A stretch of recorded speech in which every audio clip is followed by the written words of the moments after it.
नमस्कार, तरुण भारत न्यूज बुलेटिनमध्ये आपल्या सर्वांचं स्वागत. पाहूयात स्थानिक घडामोडी. काँग्रेस, जेडीएस आणि इतर पक्षांनी उमेदवारी जाहीर केली असून भाजपच्या उमेदवारीकडे राज्याचं लक्ष लागलंय.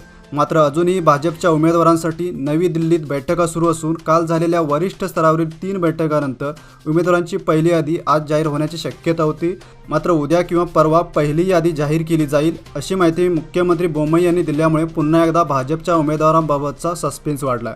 उमेदवारी यादीबाबत कोणताही गोंधळ नाही, मात्र नवे उमेदवार निवडताना पूर्ण खबरदारी घेतली जात आहे. त्यासाठी सविस्तर चर्चा करूनच उमेदवारी जाहीर करण्यात येणार असल्याचं त्यांनी यावेळी स्पष्ट केलं.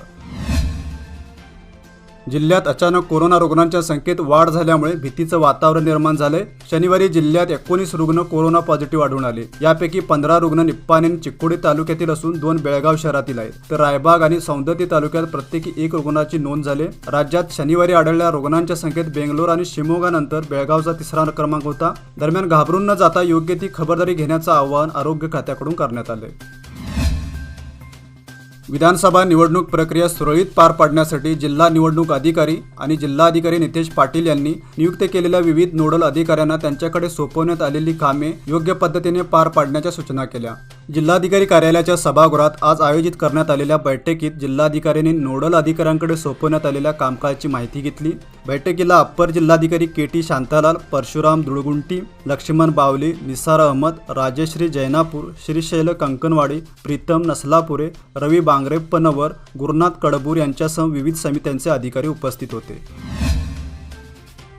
धारवाडहून बेळगावच्या दिशेने येणारी कार चालकाचा ताबा सुटून अलारवाड ब्रिजवरून सरळ खाली कोसळली. ऐनवेळी एअरबॅग ओपन झाल्यामुळे कारमधून प्रवास करणारे 5 जण या अपघातातून सुखरूप बचावले. काहींना किरकोळ दुखापत झाले.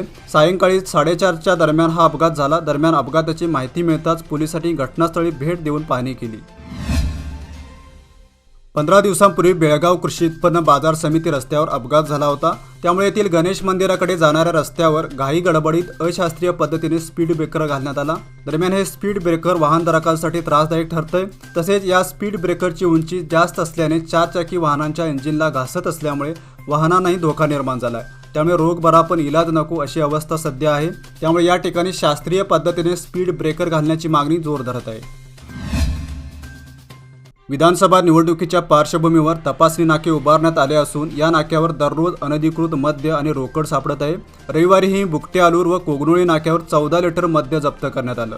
कोगनोळी नाक्यावर ट्रॅव्हल्समध्ये 6 लिटर तर बुकटेआलूर नाक्यावर 4 चाकी वाहनात 8 लिटर मद्य आढळून आलं. सदर व्यक्तीची कार व मद्य जप्त करण्यात आलं असून याची किंमत अंदाजे 11 लाख असल्याचं अधिकाऱ्यांनी सांगितलं. एस्कॉमने वीज बिलामध्ये वाढ केली असून सध्या वाढीव बिले ग्राहकांना दिली जात आहेत. कर्नाटक विद्युत नियामक मंडळाने फेब्रुवारी महिन्यात फ्यूल कास्टमध्ये वाढ झाल्याने वीज बिलात दरवाढ करण्याचा निर्णय घेतला होता. या निर्णयाची अंमलबजावणी 1 एप्रिलपासून केली जात आहे. या महिन्यात येणाऱ्या बिलामध्ये प्रति युनिट 57 पैसे फ्यूल कास्ट वाढवण्यात आले. दरम्यान या दरवाढीचा सामान्य ग्राहकांना सामना करावा लागणार आहे. हवामान खात्याने देशातील विविध ठिकाणी अवकाळी पावसाची शक्यता वर्तवली होती. त्यानंतर महाराष्ट्र आणि कर्नाटकात अनेक ठिकाणी पावसाने धुमाकूळ घातलाय. अनेक ठिकाणी गारा पडल्यामुळे पिकांचं मोठ्या प्रमाणात नुकसान झाले. दरम्यान बेळगाव परिसरात सोमवारीही वळीवाने पुन्हा हजेरी लावली. सकाळपासूनच ढगाळ वातावरण होतं, मात्र पावसाचा केवळ शिडकाव झाला. दरम्यान या थोड्याशा पावसामुळे बाजारपेठेतील व्यापारी व फेरीवाल्यांची तारांबळ उडाली. स्मार्ट सिटी अंतर्गत सुरू असलेल्या CBT बस स्थानकाच्या 3ऱ्या मजल्याचं काम पूर्णत्वाला आलंय. दरम्यान कोरोना, कंत्राटदाराचं दुर्लक्ष आणि इतर अनुदानाचा अभाव यामुळे या कामाला बराच विलंब झाला आहे. मागील 4-5 वर्षांपासून सुरू असलेलं हे काम अद्याप निम्म शिल्लक आहे. त्यामुळे बस स्थानक प्रवाशांच्या सेवेत कधी दाखल होणार असा प्रश्न शहरवासियांमधून उपस्थित केला जातोय. 2016 मध्ये जुने बस स्थानक हटवून स्मार्ट सिटीच्या 102 कोटी निधीतून या बस स्थानकाचं काम सुरू झालं. त्यावेळी लोकप्रतिनिधी आणि स्मार्ट सिटीच्या अधिकाऱ्यांनी वर्षभरात बस स्थानक उभारलं जाईल असं आश्वासन दिलं होतं. मात्र प्रत्यक्षात 5 वर्षानंतरही बस स्थानकाचं काम पूर्ण झालेलं नाही. शहरातील रस्त्यावर फेरीवाले व विक्रेत्यांनी अतिक्रमण केल्यामुळे शहरातील रहदारीवर याचा मोठा परिणाम झालाय. दरम्यान पादचारी रस्त्यावर आणि विक्रेते फुटपाथवर असं चित्र सध्या पाहायला मिळतंय. मध्यवर्ती बसस्थानकात हजारो प्रवाशांची दररोज ये जा असते. दरम्यान सुसज्ज बसस्थानक प्रवाशांसाठी उपलब्ध करण्यात आले. मात्र बसस्थानकाच्या समोर असलेल्या फुटपाथवर विक्रेत्यांनी ठाण मांडले. त्यामुळे प्रवाशांना रस्त्यावरून पायपीट करावी लागत आहे. बांधकाम कामगारांना देण्यात येणाऱ्या मोफत बस पास प्रक्रियेला सध्या निवडणुकीमुळे ब्रेक लागलाय. त्यामुळे बांधकाम कामगारांना पुन्हा मोफत बस पाससाठी प्रतीक्षा करावी लागणार आहे. आधीच ही प्रक्रिया विस्कळीत झाली, त्यातच निवडणुकीचा अडथळा निर्माण झाल्याने कामगारांना या काळात फटका बसणार आहे. आजच्या बुलेटिनमध्ये इथेच थांबूया. अधिक माहिती आणि ताज्या घडामोडींसाठी पाहत राहा तरुण भारत यूट्यूब चॅनल.